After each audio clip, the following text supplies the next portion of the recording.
mini-conférence, c'est de montrer que pour avoir une recherche efficace d'emploi, être à la recherche d'un job qui nous convient, c'est quelque chose de fondamental. Il faut que ça plaise, c'est là qu'on va développer toutes ses compétences, faire preuve d'autorité dans le domaine. Donc l'enjeu, c'est quand même de garder un niveau d'exigence. Il y a le salaire, il y a la situation géographique, il y a le statut, il y a le contenu du job, mais il y a une question qui est incontournable dans les exigences, c'est l'adéquation du poste avec ses compétences. Qu'est-ce que je peux apporter sur ce poste ? Parce que ce n'est pas l'entreprise qui va savoir pour vous pourquoi vous êtes fait. C'est à vous de vous positionner, d'identifier ce que vous voulez faire, ce dont vous êtes capable, pour ensuite, après, vous vendre au mieux. Donc, faire la liste de toutes ces expériences de formation, ces expériences professionnelles, ces expériences personnelles. La deuxième phase, c'est vraiment de formuler les 5 grandes compétences qui vous caractérisent. En disant, je suis capable de...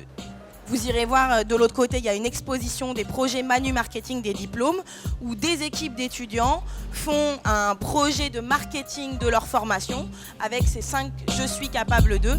Le Manu Marketing a vraiment permis aux étudiants du diplôme et de l'université en général de se familiariser et puis de s'approprier la notion de compétence qui n'est pas non plus naturelle chez nous à l'université. On a vu vraiment des compétences très professionnelles et surtout applicable immédiatement dans l'opérationnel. Donc nous cherchons à recruter des gens qui peuvent apporter aussi des variétés de points de vue, des sensibilités, des formations et des projets qui peuvent être différents. Et donc une fois que vous avez identifié la matière, formulée en 5 points, il faut tester ce profil compétences.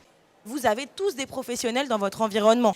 Profitez aussi des moments organisés pour ça, où vous pouvez aller présenter votre profil compétences. Même si ce n'est pas abouti, vous n'avez pas fait tout le détail du « je suis capable de », au moins vous allez avoir un retour.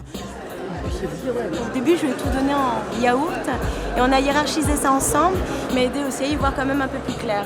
À me poser les bonnes questions, à hiérarchiser aussi mes envies, les secteurs, les métiers qui me plaisaient le plus, à réfléchir aussi en termes de compétences et à lier tout ça, à l'articuler. Une fois qu'on a travaillé sur son profil, la question c'est qu'est-ce qui existe sur le marché du travail qui peut correspondre à mon profil ? Il y a 18 millions d'emplois qui sont créés chaque année en France. Alors, quand le taux de chômage augmente, ça veut dire qu'il y en a plus qui sont détruits. Mais ce n'est pas les mêmes. Combien d'emplois sont créés ? Dans quel domaine ? Sur quel métier ? Le magazine de la Manu, où on découvre les secteurs, les entreprises qui recrutent, les métiers porteurs. Il y a un espace qui s'appelle Moi sur le marché de l'emploi, où vous avez des consultants de page personnel qui sont des spécialistes du marché de l'emploi qui peuvent vous dire un peu quelles sont les tendances. On a une demande d'experts qui s'adresse très directement à ceux qui suivent des cursus scientifiques. L'entreprise est en train de s'humaniser. Donc, qui est mieux placé que ceux qui sont sur des filières qui ont trait aux sciences de l'humanité pour aider l'entreprise à s'humaniser ? Les candidatures, c'est quand même un travail qui est à faire de façon qualitative. Donc, argumenter la candidature, c'est le CV, à réajuster, c'est la lettre de motivation qui doit parler de vous et qui doit parler du poste. Vous avez des ateliers dans les campus rencontres, correction de CV, lettre de motivation. Tu as créé un site internet. Ça veut dire que tu as quand même des compétences. Si vous faites quelque chose qui plaît à tout le monde, vous êtes sûr qu'à 100%, vous êtes dans la moyenne et qu'on ne va pas vous remarquer particulièrement par rapport à un autre. Donc, jouez quand même le fait de sortir du lot, vos atouts à mettre en avant, donc faire preuve d'imagination, relooker son CV, travailler le personal branding. Qui est déjà passé en entretien d'embauche avec... Ouais. Normalement, les éléments objectifs, c'est-à-dire ceux qui sont issus de votre CV, sont apparents et sont validés. Maintenant, c'est en termes de savoir-être qu'on va essayer, enfin que la personne va essayer de creuser. Également en termes de projet. Qu'est-ce que vous avez envie d'y faire dans cette boîte dans 3 ans ? Qu'est-ce que vous avez envie d'y faire dans 5 ans ? Le réseau. 70% des embauches sont faites par le réseau. Attention, on n'a pas un réseau, ça ne nous appartient pas le réseau. On fait partie d'un réseau. Quand on a quelqu'un dans notre entourage auquel on pense, tiens, ça pourrait l'aider, on lui passe l'information. On n'attend pas d'avoir besoin du réseau pour le solliciter. Le réseau, c'est un flux, c'est des échanges entre des gens. C'est pas quelque chose de figé. Rien que par ce genre de salon, vous allez pouvoir rencontrer des entreprises telles que SFR ou Altran qui sont présents là-bas. C'est aussi la nature même de la Manu de créer ce réseau.